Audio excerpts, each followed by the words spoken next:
ਕਬੀਰ ਸਾਹਿਬ ਲਗੇ ਫਰਮਾਨ ਕਹਿੰਦੇ ਪੰਡਤ ਜਨ ਮਾਤੇ ਪੜ੍ਹ ਪੂਰਾ।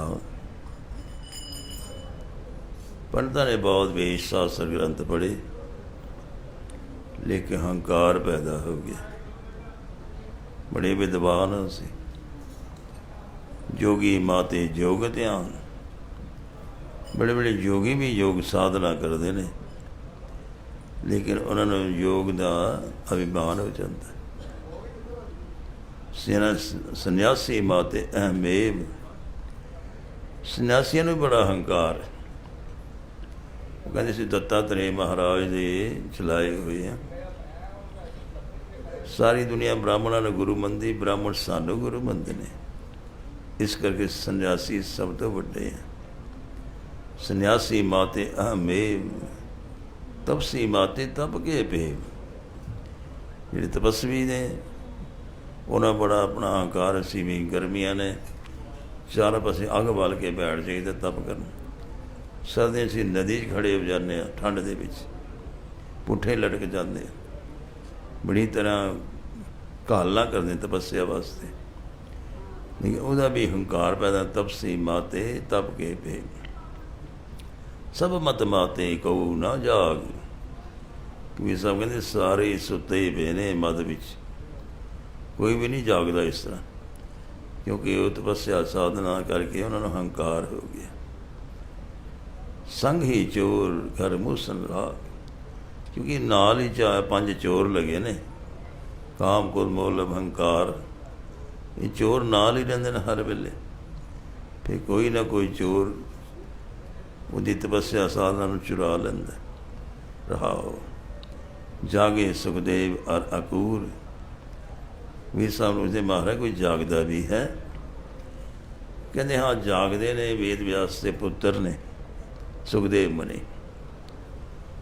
ਰਿਸ਼ੀ ਵੇਦ ਵਿਆਸ ਦੇ ਪੁੱਤਰ ਸੁਖਦੇਵ ਮੁਨੀ ਕਹਿੰਦੇ ਜਾਗਦੇ ਨੇ, ਗਿਆਨ ਅਵਸਥਾ 'ਚ ਨੇ। ਅਰ ਅਕੂਰ, ਅਕੂਰ ਇਹ ਭਗਵਾਨ ਕ੍ਰਿਸ਼ਨ ਦੇ ਚਾਚਾ ਨੇ, ਜਿਹੜੇ ਲੈਣ ਗਏ ਸਨ ਗੋਕੁਲ ਤੋਂ ਮਥੁਰਾ ਨੂੰ। ਕੰਸ ਨੇ ਬੁਲਾਇਆ ਸੀ ਤੇ ਲੈਣ ਵਾਸਤੇ ਅਕੂਰ ਗਏ ਸਨ। ਇਹਨੂੰ ਵੀ ਭਗਵਾਨ ਕ੍ਰਿਸ਼ਨ ਨੇ ਗਿਆਨ ਦੇ ਦਿੱਤਾ ਸੀ। ਹਣਵ ਤਾਂ ਜਾਗੇ ਤਰ ਲੰਕੂਰ। ਹਨੂਮਾਨ ਜਾਗਦੇ ਨੇ ਹਰ ਵੇਲੇ। ਭਗਵਾਨ ਰਾਮ ਦੇ ਅਨੰਤ ਸੇਵਕ ਨੇ, ਹਰ ਵੇਲੇ ਪਹਿਰੇ 'ਤੇ ਰਹਿੰਦੇ ਨੇ, ਗਿਆਨ ਅਵਸਥਾ ਜਾਗਦੇ ਰਹਿੰਦੇ ਨੇ। ਔਰ ਨਾਲ ਉਹਨਾਂ ਦੇ ਅੰਗਦ ਹੈ, ਲੰਕੂਰ ਹੈ, ਉਹ ਵੀ ਜਾਗਦੇ ਨੇ। ਸ਼ੰਕਰ ਜਾਗੇ ਚਰਨ ਸੇ। ਭਗਵਾਨ ਸ਼ੰਕਰ ਜਿਹੜੇ ਹਰ ਵੇਲੇ ਸਮਾਧੀ 'ਚ ਰਹਿੰਦੇ ਨੇ, ਉਸ ਅਕਾਲ ਪੁਰਖ ਦੇ ਚਰਨਾਂ ਦੀ ਸੇਵਾ ਜਾਗਦੇ ਰਹਿੰਦੇ ਨੇ। ਕੱਲ ਜਾਗੇ ਨਾਮਾ ਜੈ ਦੇਵ। ਇਹ ਕਲਯੁਗ 'ਚ ਕੌਣ ਜਾਗਦਾ ਵੀ? ਕਹਿੰਦੇ ਭਗਤ ਨਾਮਦੇਵ ਛੋਟੀ ਜਾਤੀ ਛਿੰਬੇ ਨੇ, ਉੱਚ ਜਾਤੀ ਦੇ ਜੈਦੇਵ ਭਗਤ ਨੇ। ਇਹ ਦੋਨੋਂ ਵੀ ਜਾਗਦੇ ਪਏ ਨੇ। ਇਸ ਤਰ੍ਹਾਂ ਨਾਲ ਕਬੀਰ ਸਾਹਿਬ ਦੱਸਦੇ ਨੇ ਇਸ ਸੰਸਾਰ 'ਚ ਬੜੇ ਬੜੇ ਜੋਗੀ ਸੰਨਿਆਸੀ ਪੰਡਤ ਨੇ, ਲੇਕਿਨ ਉਹਨਾਂ ਨੂੰ ਆਪਣੀ ਵਿਦਿਆ ਦਾ ਹੰਕਾਰ। ਥੋੜ੍ਹੀ ਵਿਦਿਆ ਪੜ੍ਹ ਕੇ ਵੀ ਬੜਾ ਹੰਕਾਰ ਹੋ ਜਾਂਦਾ, ਜਿਸ ਕਰਕੇ ਉਹ ਪੰਜ ਚੋਰ ਉਹਨਾਂ ਨੂੰ ਲੁੱਟ ਲੈਂਦੇ ਨੇ। ਫਿਰ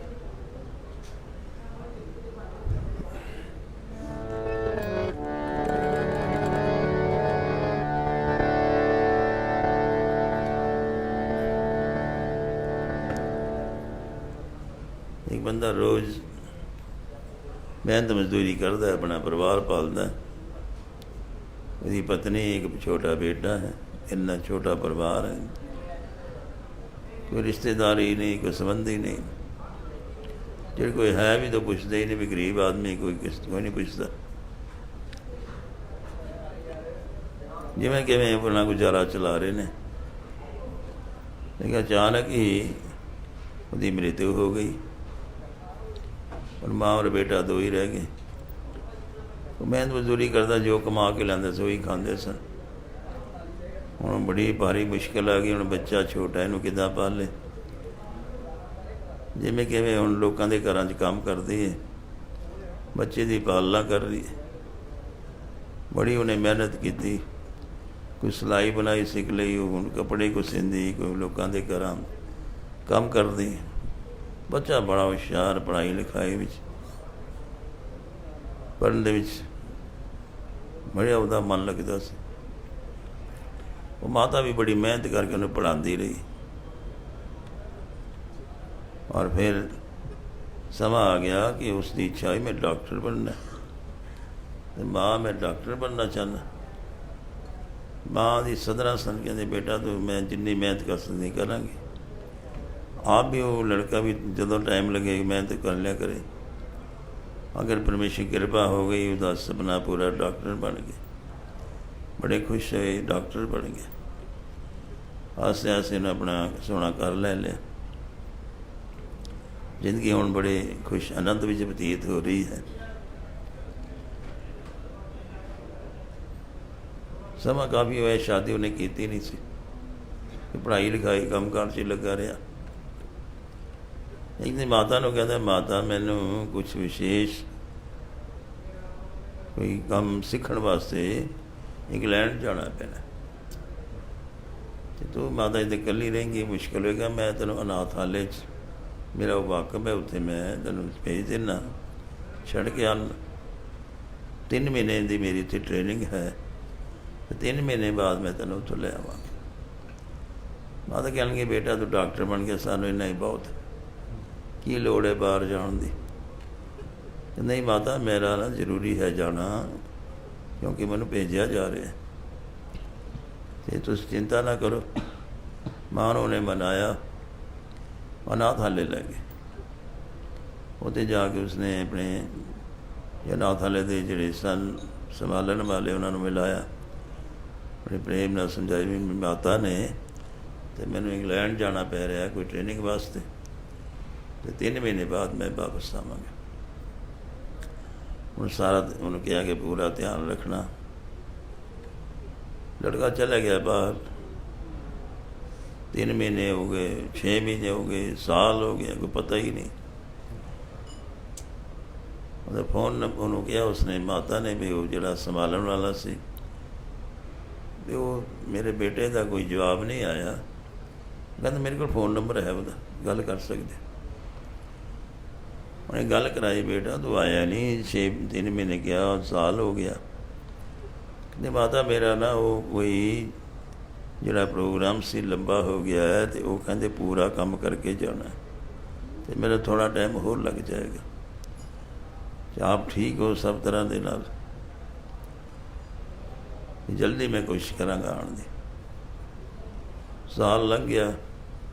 ਅਨਾਥਾਲਯ ਤਰ੍ਹਾਂ ਤਰ੍ਹਾਂ ਦੇ ਲੋਕ ਬੈਠੇ ਹੁੰਦੇ ਨੇ, ਤਰ੍ਹਾਂ ਤਰ੍ਹਾਂ ਦੀ ਗੱਲਾਂ ਕਰਦੇ ਨੇ ਵੀ ਉਹ ਨਹੀਂ ਆਉਣ ਲੱਗਾ, ਛੱਡ ਗਿਆ ਤੈਨੂੰ ਅਨਾਥਾਲਯ 'ਚ। ਕੌਣ ਪੁੱਛਦਾ? ਡਾਕਟਰ ਬਣ ਗਿਆ, ਵੱਡਾ ਆਦਮੀ ਹੈ। ਉਹਦੇ ਇੱਕ ਪੰਡਿਤ ਜੀ ਸਨ, ਉਹ ਵੀ ਥੋੜ੍ਹੇ ਬਹੁਤ ਜੋਤਸ਼ੀ ਦਾ ਗਿਆਨ ਉਹਨਾਂ ਨੇ ਰੱਖਿਆ ਸੀ। ਉਹਦੇ ਕੋਲ ਚਲ ਕੇ ਬੈਠ ਗਏ। ਜੋਤਸ਼ੀ ਮਹਾਰਾਜ, ਪੰਡਿਤ ਜੀ ਦੱਸੋ ਇਹਦੇ ਬੇਟੇ ਬਾਰੇ ਕੋਈ ਪੁੱਛਣਾ ਚਾਹੁੰਦੇ ਅਸੀਂ, ਉਹ ਡਾਕਟਰ ਬਣ ਕੇ ਬਾਹਰ ਗਿਆ, ਆਇਆ ਨਹੀਂ। ਜਦੋਂ ਆਮ ਹੁੰਦਾ ਉਸੇ ਤਰ੍ਹਾਂ ਹੀ ਜੋਤਸ਼ੀ ਵੀ ਆਪਣੇ ਰਵੇ ਖਰਵੇ ਲਾਈ ਜਾਂਦਾ। ਉਹ ਕਹਿੰਦਾ ਮਾਤਾ वो तो चला गया तुम्हारा लड़का, वहाँ पर किसी से उसने विदेशी से शादी कर ली होगी। माँ ने कहा ना भी शादी नहीं उन्हें की थी। कहते वहाँ होगी उसकी, तभी नहीं आ रहा वो वापस। फ़ोन भी तुम ही यहाँ से कर दी तभी वो जवाब देता है। छोड़ दी उसकी इच्छा। ऐसा माँ बड़ा रोई, मैं तो बड़ा ही लाड प्यार न रखे और मेरा बहुत प्यार है ਉਹਦੇ ਨਾਲ। ऐसा हो नहीं सकता ਵੀ ਮੈਨੂੰ ਇੱਥੇ ਅਨਾਥਾਲਯ ਛੱਡ ਕੇ ਉੱਥੇ ਰਹੇ। ਉਹਦਾ ਮਨ ਮੰਨਦਾ ਹੀ ਨਹੀਂ ਸੀ ਉਹਦਾ। ਲੇਕਿਨ ਸਾਰੇ ਕਹਿਣ ਕਹਿੰਦੇ ਸਾਨੂੰ ਵੀ ਇੱਦਾਂ ਹੀ ਛੱਡ ਕੇ ਨੇ ਬਹਾਨੇ ਲਾ ਕੇ ਵੀ ਤੁਸੀਂ ਇੱਥੇ ਰਹੋ ਜੀ, ਸੁਖ ਰਹੋਗੇ। ਅਤੇ ਕਹਿੰਦੇ ਸਾਨੂੰ ਵੀ ਇਸ ਤਰ੍ਹਾਂ ਘਰੋਂ ਕੱਢ ਕੇ ਭੇਜਿਆ। ਵਾਹ ਫਿਰ ਚੁੱਪ ਕਰਕੇ ਕੀ ਬੋਲੇ। ਹੋਰ ਇਸ ਤਰ੍ਹਾਂ ਸਮਾਂ ਲੰਘਦਾ ਗਿਆ। 2 ਸਾਲ ਹੋ ਗਏ, 3 ਸਾਲ ਹੋ ਗਏ। ਫਿਰ ਉਸਨੂੰ ਕਹਿਣ ਲੱਗੀ ਵੀ ਮੇਰੀ ਗੱਲ ਕਰਾ ਦੇ, ਬੜਾ ਚਿਰ ਹੋ ਗਿਆ ਵੀ ਜਵਾਬ ਹੀ ਨਹੀਂ ਆਉਂਦਾ ਉਹਦਾ। ਫਿਰ ਫੋਨ ਉਹਨੂੰ ਕੀਤਾ ਤਾਂ ਉਹਦਾ ਜਵਾਬ ਆਇਆ, ਮਾਤਾ ਮੈਂ ਹੁਣ ਬੜੀ ਜਲਦੀ ਆ ਰਿਹਾ, ਮੇਰੇ ਸਾਰੇ ਕੰਮ ਹੋ ਗਏ ਨੇ, ਬਸ ਸਮਝ ਤੂੰ ਥੋੜ੍ਹਾ ਜਿਹਾ ਜਿਹੜਾ ਪ੍ਰੋਗਰਾਮ ਇਹਨਾਂ ਨੇ ਮੀਟਿੰਗ ਵਗੈਰਾ ਲੰਮੀਆਂ ਕੀਤੀਆਂ ਨੇ ਅਤੇ ਥੋੜ੍ਹਾ ਹੋਰ ਕੋਈ ਪ੍ਰਯੋਗਸ਼ਾਲਾ ਦਾ ਕੰਮ ਸੀ ਉਹ ਕਰਨਾ ਸੀ। आ जाऊँगा मैं ਹੁਣ। ਇਸ ਤਰ੍ਹਾਂ ਕਹਿੰਦੇ ਨੂੰ 4 ਸਾਲ ਹੋ ਗਏ। 4 ਸਾਲ ਉਡੀਕ ਕੇ ਹੁਣ ਮਾਤਾ ਤਾਂ ਅੰਤਿਮ ਸਮਾਂ ਆ ਗਿਆ। ਹਾਲਾਂਕਿ ਜਿਹੜਾ ਸਮਾਜ ਦੱਸਣ ਸਾਰਾ ਪੂਰੀ ਤਰ੍ਹਾਂ ਦਾ ਉਹਦਾ ਦੇਖ ਰੇਖ ਦਾ ਧਿਆਨ ਰੱਖਿਆ ਸੀ। ਕੋਈ ਵੀ ਉਹਨੂੰ ਚੀਜ਼ ਜ਼ਰੂਰਤ ਹੋਵੇ, ਕੋਈ ਕੰਮ ਹੋਵੇ, ਛੇਤੀ ਨਾਲ ਆ ਕੇ ਉਹਦੇ ਸਾਰੇ ਕੰਮ ਕਰਦੇ ਸਨ। ਉਹ ਮਾਤਾ ਚੜ੍ਹਾਈ ਕਰ ਗਈ। ਉਹ ਜਿਹਨੇ ਸਾਰੇ ਅਨਾਥ ਵਾਲੇ ਵਾਲੇ ਕਹਿੰਦੇ ਵੀ ਹੁਣ ਤਾਂ ਬੁਲਾ ਲਓ ਬੇਟੇ ਨੂੰ, ਇੱਥੇ ਸ਼ਹਿਰ 'ਚ ਹੀ ਆਉਣਾ ਕਰੇ। ਐਵੇਂ ਬਹਾਨਾ ਮਾਰਿਆ ਮੈਂ ਇੰਗਲੈਂਡ ਚਲਾ ਗਿਆ, ਇੱਥੇ ਹੀ ਹੋਣਾ। ਉਹਨੂੰ ਬੁਲਾ ਲਓ, ਕਹਿਣਾ ਆਖਰੀ ਦਰਸ਼ਨ ਤਾਂ ਕਰ ਲਵੇ, ਅੰਤੇਸ਼ਟੀ ਤਾਂ ਸ਼ਾਮਲ ਹੋ ਜਾਏ। ਸਾਰੇ ਉਹ ਪ੍ਰਬੰਧਕ ਨੂੰ ਕਹਿਣਗੇ ਮਹਾਰਾਜ ਕਰੋ, ਉਹਨੂੰ ਬੁਲਾਓ ਹੁਣ। ਉਹ ਕਹਿਣ ਲੱਗਾ ਭਾਈ ਉਹਨੂੰ ਤਾਂ 3 ਸਾਲ ਹੋ ਗਏ ਨੇ ਮਰੇ ਨੂੰ। ਬੜੇ ਹੈਰਾਨ ਹੋਏ ਸਾਰੇ, 3 ਸਾਲ ਉਹਨੂੰ ਮਰੇ ਨੂੰ ਹੋ ਗਏ। ਤੁਸੀਂ ਤਾਂ ਇਹਦੇ ਫੋਨ ਕਰਾਉਂਦੇ ਰਹੇ ਇਸ ਤੋਂ ਵੀ ਫੋਨ ਕੌਣ ਕਰਦਾ ਸੀ? ਉਹ ਕਹਿਣ ਲੱਗਾ ਉਹ ਆਪਣਾ ਫੋਨ ਟੇਪ ਕਰਕੇ ਮੈਨੂੰ ਦੇ ਗਿਆ ਸੀ। ਸਾਰੇ ਹੈਰਾਨ ਵੀ ਗੱਲ ਬਣੀ ਕੀ, ਵੀ ਸਾਨੂੰ ਸਮਝ ਨਹੀਂ ਆ ਰਹੀ ਹੋਇਆ ਕਿ ਇਹ ਕੀ ਬਣ ਗੱਲਬਾਤ ਕੀ ਹੈ। ਉਹ ਕਹਿਣ ਲੱਗਾ ਗੱਲ ਇਸ ਤਰ੍ਹਾਂ, ਮੈਨੂੰ ਸਾਰੀ ਗੱਲ ਪਤਾ। ਉਹ ਡਾਕਟਰ ਨੂੰ ਬਲੱਡ ਕੈਂਸਰ ਹੋ ਗਿਆ ਸੀ ਅਤੇ ਉਹ ਮੇਰੇ ਕੋਲ ਆਇਆ ਵੀ ਮੇਰੀ ਹਾਲਤ ਠੀਕ ਨਹੀਂ, 6 ਮਹੀਨੇ ਤੋਂ ਜ਼ਿਆਦਾ ਮੈਂ ਜਿੰਦਾ ਨਹੀਂ ਰਹਿ ਸਕਦਾ। ਅਤੇ ਮਾਂ ਮੇਰੇ ਨਾਲ ਬਹੁਤ ਪਿਆਰ ਕਰਦੀ ਅਤੇ ਮੈਨੂੰ ਮਰਿਆ ਦੇਖ ਨਹੀਂ ਸਕੇਗੀ। ਨਾ ਮੇਰੀ ਹਾਲਤ ਦੇਖ ਸਕਣੀ ਨੇ, ਬਿਮਾਰੀ ਵਾਲੀ ਹਾਲਤ ਬਹੁਤ ਬੁਰੀ ਹਾਲਤ ਹੁੰਦੀ ਹੈ, ਅਤੇ ਨਾ ਇਹਨੇ ਮੇਰੀ ਹਾਲਤ ਦੇਖ ਸਕਣੀ, ਨਾ ਇਹਨੇ ਮੇਰਾ ਮਰਿਆ ਦੇਖ ਸਕਣਾ। ਉੱਦਾਂ ਹੀ ਮਰ ਜਾਏਗੀ ਮੈਨੂੰ ਦੇਖ ਕੇ ਹੀ। ਅਤੇ ਤਾਂ ਮੈਂ ਸੋਚਦਾ ਇਸ ਨੂੰ ਤੁਸੀਂ ਇੱਥੇ ਰੱਖ ਲਓ ਅਤੇ ਇਹ ਸਾਰੀ ਜਿਹੜੀ ਮੇਰੀ ਜਗ੍ਹਾ ਜ਼ਮੀਨ ਬਣਾਈ ਹੈ, ਮਕਾਨ ਹੈ, ਇਹ ਸਾਰਾ ਅਨਾਥ ਵਾਲਿਆਂ ਨੂੰ ਦੇ ਦਿੱਤਾ। ਇਹ ਮੇਰਾ ਪੈਸਾ, ਇਹ ਸਾਰਾ ਇਹਦੇ ਨਾਂ ਹੈ, ਇਹਦੇ ਮੌਤ ਤੋਂ ਬਾਅਦ ਤੁਹਾਡਾ ਹੋਏਗਾ ਅਤੇ ਤੁਸੀਂ ਇਹਨੂੰ ਪੂਰਾ ਸੁਰੱਖਿਅਤ ਸੁੰਦਰ ਤਰੀਕੇ ਨਾਲ ਰੱਖਣਾ। ਮਕਾਨ ਵੀ ਉਹਨਾਂ ਨੇ ਸਾਡੇ ਨਾਲ ਲਿਖ ਦਿੱਤਾ, ਆਪਣਾ ਜੋ ਪੈਸਾ ਉਹ ਵੀ ਸਾਡੇ ਕੋਲ ਜਮ੍ਹਾਂ। ਅਤੇ ਉਹ ਕਹਿੰਦਾ ਸੀ ਵੀ ਇਸ ਨੂੰ ਰੱਖ ਲਓ ਕਿਉਂਕਿ ਮੇਰਾ ਪਤਾ ਨਹੀਂ, ਮੇਰਾ ਦੁੱਖ ਇਹਨੇ ਬਰਦਾਸ਼ਤ ਕਰ ਨਹੀਂ ਸਕਣਾ, ਇਸ ਕਰਕੇ ਮੇਰਾ ਲੱਗਦਾ ਵੀ 6 ਮਹੀਨੇ ਤੋਂ ਜ਼ਿਆਦਾ ਮੈਂ ਜਿੰਦਾ ਨਹੀਂ ਰਹਿ ਸਕਣਾ। ਅਤੇ ਤਾਂ ਕਰਕੇ ਉਹ ਅਨਾਥ ਵਾਲੇ ਨੂੰ ਦੇ ਗਿਆ ਸੀ। ਮੇਰੇ ਨਾਲ ਸਾਰੀ ਦੀ ਗੱਲ ਹੋਈ ਸੀ ਅਤੇ ਉਹਦੀ ਮ੍ਰਿਤੂ ਹੋਈ ਨੂੰ 3 ਸਾਲ ਹੋ ਗਏ ਨੇ। ਅਤੇ ਉਹ ਜਿਹੜੀ ਟੇਪ ਉਹਦੀ ਕਰਕੇ ਰੱਖੀ ਸੀ, ਮੈਂ ਉਹ ਟੇਪ ਨਾਲ ਇਹਦੀ ਗੱਲਾਂ ਕਰਾ ਦਿੰਦਾ ਸੀ ਕਿ ਮਾਤਾ ਨੂੰ ਲੱਗੇ ਹਾਂ ਮੇਰਾ ਬੇਟਾ ਜ਼ਿੰਦਾ ਇੰਗਲੈਂਡ 'ਚ ਬੈਠਾ ਹੈ। ਉਹ ਕਿਤੇ ਨਹੀਂ ਗਿਆ, ਇੱਥੇ ਹੀ ਉਹਦੀ ਮ੍ਰਿਤੂ ਹੋ ਗਈ ਸੀ। ਤਾਂ ਸਭ ਬੜੇ ਹੈਰਾਨ ਹੋਏ ਸੁਣ ਕੇ। ਦੇਖੋ ਆਪਣੀ ਮਾਤਾ ਨੂੰ ਠੀਕ ਰੱਖਣ ਵਾਸਤੇ ਉਹਨੇ ਕੈਸਾ ਤਰੀਕਾ ਕੀਤਾ।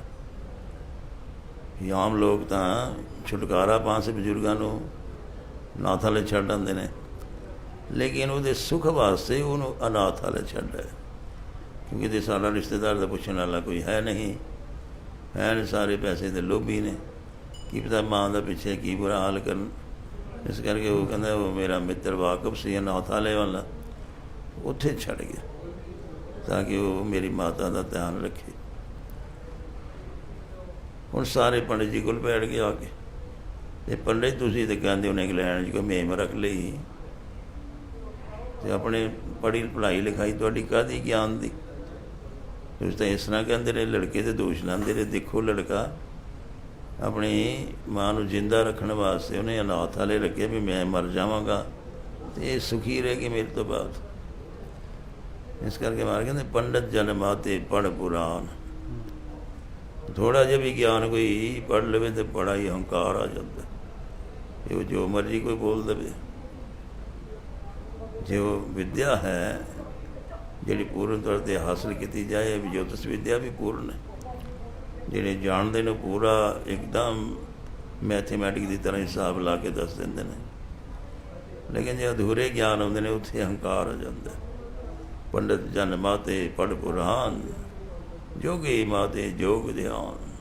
ਬੜੇ ਬੜੇ ਜੋਗੀ ਯੋਗ 'ਚ ਲਿਆ ਕੇ ਧਿਆਨ 'ਚ ਬੈਠੇ ਹੁੰਦੇ ਨੇ। ਸੰਨਿਆਸੀ ਮਾਤੇ ਅਹਿਮੇਵ, ਲੇਕਿਨ ਫਿਰ ਹੰਕਾਰ ਪੈਦਾ ਹੋ ਜਾਂਦਾ। ਬਹੁਤ ਬੜੇ ਸੰਨਿਆਸੀ ਮਹਾਤਮਾ ਸੀ।